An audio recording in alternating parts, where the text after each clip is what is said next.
May isa siyang friend dati na siguro mga 3 months pa lang kami, o siguro naawa siya sa akin or whatever, nakonsensya. Sinabi niya sa akin na may balak si Jed na papatulan lang ako ni Jed and later on ano sabihin niya mo? Okay. Kung ano man yun. Oo. Tapos, nagawa niya na yung bagay na yun. Iiwan niya na ako, hindi ka kasamahan siya, diba? At ayon dito sa nagsabi sa'yo, ang kakasamahin niyang iba ay sino? Yung ex. Noong nalaman mo, ngayong araw na ito, ang balitang ito.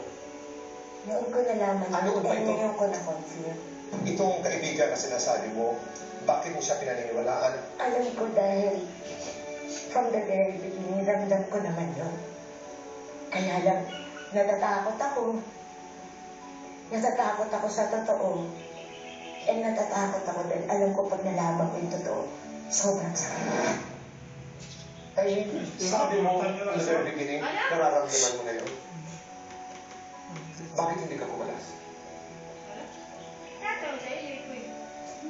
Sino ba nakakit? Samahan ko yun. Wala akong sinin.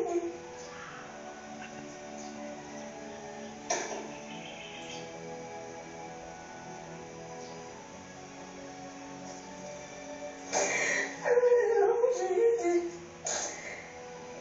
Siyempre mo, diba? Alam mo naman na dream ko magkaroon ng asawa. Akala ako sa'yo bigay sa akin. Siyempre sa akin naman ako nagkakamali ako. Hindi ko naman alam na magiging yun yung buhay.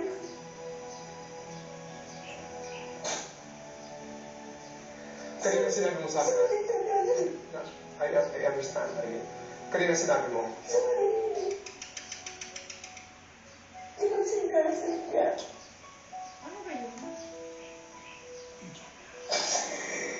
I mean, kanino ka nagsusunod?